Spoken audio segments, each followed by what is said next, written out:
আসসালামু আলাইকুম প্রিয় শিক্ষার্থীরা। এই ভিডিওতে আরইউসি ইউনিটের জন্য ম্যাথ তুমি কিভাবে প্রিপারেশন নিতে পারো এবং কিভাবে প্রিপারেশন নিলে তুমি প্রায় 80% প্লাস মার্কস তুলতে পারো ম্যাথের মধ্যে, সে বিষয়টা নিয়ে আলোচনা করার চেষ্টা করব এবং ম্যাথের কোশ্চেন প্যাটার্ন ঠিক কেমন হয় এবং ম্যাথের জন্য তুমি কোশ্চেন ব্যাংক পড়া উচিত কিনা, টেক্সট বুক পড়লে কি কি জায়গাগুলো পড়া উচিত, কিভাবে প্র্যাকটিস করবা ম্যাথের জন্য যাতে করে তুমি 80% প্লাস স্কোর করতে পারো, এই বিষয় নিয়ে আলোচনা করার চেষ্টা করব।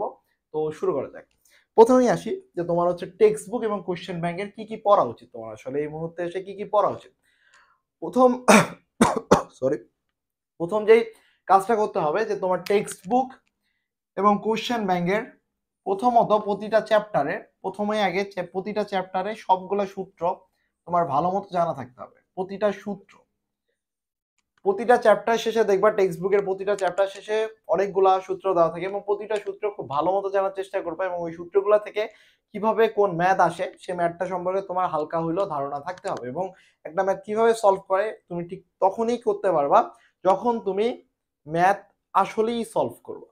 এখন তোমার যদি এমন অবস্থা হয় যে ভাইয়া আমি তো ম্যাথ দেখলে আমার মাথা ঘোরা শুরু করে, ম্যাথ দেখলেই আমার পুরা গা ঝিমঝিম করা অবস্থা, তো আমি এই ক্ষেত্রে রেকমেন্ড করব ম্যাথ তোমার দাগানোর কোনো দরকার নাই, তোমার হাতে আরেকটা অপশন আছে, সেটা হলো বায়োলজি। তো এটা নিয়ে আমরা নেক্সট ভিডিওতে আলোচনা করব। বাট তোমার যদি এমন হয় যে তুমি ম্যাথ এতদিন পর্যন্ত ঠিকঠাক মতো পড়ো নাই এবং ম্যাথ পারো না, সেই ক্ষেত্রে আমি হাইলি রেকমেন্ড করবো তোমার বায়োলজি দাগাতে, এবং বায়োলজি দাগালে তোমার কি কি সমস্যা হতে পারে অথবা ম্যাথ দাগাইলে কি কি সমস্যা হতে পারে এটা নিয়ে আলাদা যদি ভিডিও চাও অবশ্যই আমি আলাদা একটা ভিডিও বানানোর চেষ্টা করব। আজকের ভিডিওর টপিক সেটা না, আজকের ভিডিওর টপিক যারা ম্যাথ দাগাইতে চাও অথবা ম্যাথ প্লাস বায়োলজি দাগাইতে চাও তাদের প্রিপারেশনটা কিভাবে নেওয়া উচিত সেটা নিয়ে। তো টেক্সট বুকে আমরা ছিলাম যে টেক্সট বুকে তুমি কি পড়বা। টেক্সট বুকে তোমার হচ্ছে সূত্র প্রথমত পড়তে হবে, প্রতিটা অধ্যায়ের কি কি সূত্র আছে এটা তোমার হাইলি হাইলি রেকমেন্ডেড যে তোমার প্রতিটা অধ্যায়ে কি কি সূত্র আছে এটা জানা। এবং দেন তোমার হচ্ছে কোন কোন ম্যাথগুলা টেক্সট বুকে সলভ করা উচিত। সব ম্যাথ কি সলভ করবা? না, অবশ্যই না। এই সময়ে তোমার ওইটা সময়ই না যে তুমি এসে সব ম্যাথ সলভ করবা এবং সব ম্যাথ সলভ করে তুমি এটা কুলাইতেও পারবে না, এক মাসের মধ্যে কভার করা পসিবল হবে না তোমার ক্ষেত্রে। সব ম্যাথ আসবেও না, এটা ইঞ্জিনিয়ারিং ইউনিভার্সিটির জন্য তুমি প্রিপারেশন নিতেছো না কিংবা ঢাবি রিটেনের জন্য প্রিপারেশন নিতেছো না, যার কারণে তোমাকে বইয়ের সব ম্যাথ করতে হবে এমন না। তোমাকে যে ইম্পর্টেন্ট টাইপের ম্যাথ আছে, যে ইম্পর্টেন্ট টপিক গুলো আছে, সেই টপিকের উপর বেস করে যে ম্যাথগুলা টেক্সট বুকে পাওয়া যায় সেই ম্যাথগুলো সলভ করবা। এখন ইম্পর্টেন্ট টপিক তুমি কই থেকে পাবা? ইম্পর্টেন্ট টপিক তুমি কোশ্চেন ব্যাংকটা অ্যানালাইসিস করলে পাবা। এই যে কোশ্চেন ব্যাংকে কি কি পড়বা, কোশ্চেন ব্যাংকটা অ্যানালাইসিস করলে পাবা। কোশ্চেন ব্যাংক শুধু সলভ করলে কোনোদিনও কোনোদিনও কমন পাবা না, এটা 100% লিখে রাখো যে শুধুমাত্র কোশ্চেন ব্যাংক সলভ করে গেছে এবং ম্যাথে অনেক ভালো করে আসছে এমন স্টুডেন্ট পাবা না। সে অবশ্যই তার ইম্পর্টেন্ট টপিক অ্যানালাইসিসে জ্ঞান ছিল, তার অবশ্যই যে টপিকগুলো আসে সে টপিকগুলো জানা ছিল, সে টপিকগুলো কিভাবে সলভ করে এটা জানা ছিল এবং এটা তুমি তখনই পাবা যখন তুমি কোশ্চেন ব্যাংকটা অ্যানালাইসিস করবা। এখন তোমার যদি কোশ্চেন ব্যাংক অ্যানালাইসিস করতে সমস্যা হয় তাহলে কোনো প্যারা খাওয়ার দরকার নাই, জাস্ট তুমি আমাদের আরইউ প্লাস জিএসটি যে ক্লাসগুলো আছে ম্যাথ এবং ফিজিক্সে সেই ক্লাসগুলো দেখবা, তাহলে তোমার সমস্যার সমাধান হয়ে যাবে। সেখানে আমরা প্রতিটা অধ্যায়ের কোশ্চেন ব্যাংকের কোশ্চেন সলভ করতেছি, কি কি টপিক ইম্পর্টেন্ট সেগুলো নিয়ে আলোচনা করতেছি এবং তোমার যদি বেসিকের প্রবলেম থাকে সেটা নিয়েও আমরা আলোচনা করার চেষ্টা করতেছি। তো তোমার যদি সমস্যা হয় কোশ্চেন ব্যাংক অ্যানালাইসিসে, তুমি অবশ্যই আই বাটন থেকে সেই প্লে লিস্ট ধরে ধরে চ্যাপ্টারগুলো সলভ করার চেষ্টা করবা।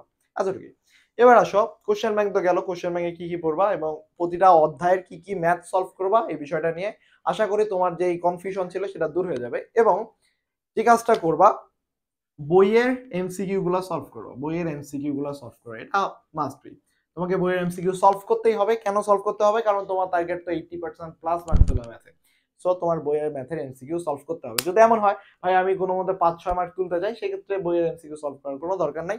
তুমি জাস্ট কোশ্চেন ব্যাংকটা সলভ করবে এবং ইম্পর্টেন্ট টাইপগুলো অ্যানালাইসিস করে ওই টাইপগুলোর উপর প্র্যাকটিস করলেই হয়ে যাবে। ওকে, এরপর আসো প্র্যাকটিস কিভাবে করবা, এটা নিয়েও আর কোনো কনফিউশন থাকার কথা না যে তোমার হচ্ছে প্র্যাকটিস করার জন্য টেক্সট বুক আবার লিখে দেই। টেক্সট বুকের কোন কোন অংশ ইম্পর্টেন্ট যেই টপিকগুলো বারবার ঘুরায় আসতেছে তার অনুশীলনীর ম্যাথ, অনুশীলনীর ম্যাথ, তারপর হলো কোশ্চেন ব্যাংকের সব কোশ্চেন। কত বছরের কোশ্চেন? 10 থেকে 15 বছর।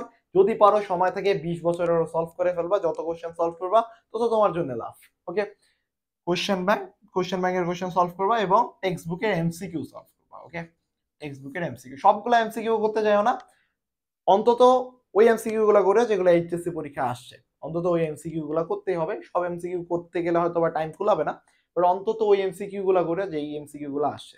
এবার আসি রুটিন কিভাবে তৈরি করবা। প্রথমত রুটিন তৈরি করার জন্য প্রথম নিয়ম হলো যে তোমাকে আগে ফাইন্ড আউট করতে হবে গ্যাপ কোথায় কোথায় আছে, কোন কোন চ্যাপ্টারে গ্যাপ আছে, এটা আগে ফাইন্ড আউট করবা। তুমি এই ভিডিওটা দেখার পরেই তোমার প্রথম কাজ হবে একটা নোট তৈরি করা, যে নোটের মধ্যে তোমার থাকবে কোন কোন চ্যাপ্টার গ্যাপ আছে, তোমার কোন কোন চ্যাপ্টারের কোন কোন টপিক গ্যাপ আছে, স্পেসিফিক ভাবে সেই টপিক গুলা সহ লিখে রাখবা যে এই চ্যাপ্টারে এই টপিক গ্যাপ আছে, এই টপিক গুলো আমার পড়া লাগবে।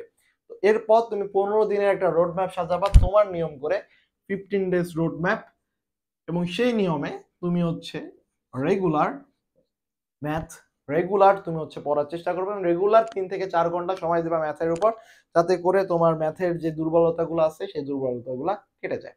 এবং তুমি যে কাজটা করবা প্রতিদিন প্রতিদিন ওই টপিকগুলা একটা করে শেষ করতেছো এবং মার্ক করবা। প্রতিটা ধরো ধরো তোমার হচ্ছে যোগজীকরণের অন্তরীকরণের লিমিটে প্রবলেম, লিমিটের ম্যাথগুলো পারো না ঠিকঠাক মতো, তো তুমি দিছো যে লিমিট 2 দিনের মধ্যে সব শেষ করে ফেলবে, এবং শেষ করার পর তুমি একটা রুটিন টাঙ্গাবা এবং সেই রুটিনে মার্ক ডাউন করবা। কেন মার্ক ডাউন করতে বলতেছি, যখন তুমি মার্ক ডাউন করো পজিটিভলি তোমার ব্রেন একটা তোমাকে রিওয়ার্ড প্রদান করে, এর মাধ্যমে তুমি হচ্ছে নেক্সট যেই মিশন আছে, নেক্সট যেই অধ্যায়গুলো আছে সেটা সলভ করার মেন্টাল স্ট্রেংথ পাবা। সো অবভিয়াস তোমার রেগুলার মার্ক ডাউনের বেসিসে তোমাকে কাজ করে আগাইতে হবে, এটা হাইলি রেকমেন্ড, এটা করা উচিত, এটা করা উচিত। এরপর এরপর জাস্ট ম্যাথগুলো সলভ করবা, প্রবলেমগুলো এটা 15 ডেজ এর মধ্যে শেষ করে নিবা। দেন যে কাজটা করবা 10 ডেজ এর মধ্যে সব আবার একবারে গ্যাপ সহ সবগুলা কভার করার চেষ্টা করবা, গ্যাপ সহ সবগুলো কভার করার চেষ্টা করবা, এবং লাস্ট 5 দিন প্রতিদিন একটা করে পেপার শেষ করার চেষ্টা করবা, প্রতিদিন ফার্স্ট পেপার এবং 2বার রিভিশন দিবা লাস্ট শেষে। এইভাবে যদি করো তাহলে তোমার মোটামুটি 4বার রিভিশন হইতেছে, এবং রেগুলার বেসিসে তোমাকে এক্সাম দিতে হবে। যেই দিন যেই চ্যাপ্টারে যেই টপিকেই পড়তেছো না কেন সেই টপিকের উপর তোমাকে এক্সাম দিতে হবে। যেই দিন যে টপিকে যেই চ্যাপ্টারই পড়তেছো না কেন ওই টপিকের উপর এক্সাম দেবা, মিনিমাম হলো 20টা এমসিকিউ সলভ করবা। এতে করে যেটা হবে তোমার রেগুলার যে এক্সাম ভীতি এই জিনিসটা কাটবে, এক্সামে যে ভুলগুলো করো এই জিনিসটা তোমার কাটবে। এক্সাম কোথায় দিবা, যে কোনো অনলাইন প্ল্যাটফর্ম থেকে দিতে পারো, এবং ঈদের পর থেকে আমরা এক্সাম নিব, এক্সাম ব্যাচ চালু করব, সেই এক্সাম ব্যাচে ভর্তি হতে পারো। সো এতটুকুই ছিল আজকের ভিডিও, দেখা হচ্ছে নেক্সট ভিডিওতে, ধন্যবাদ।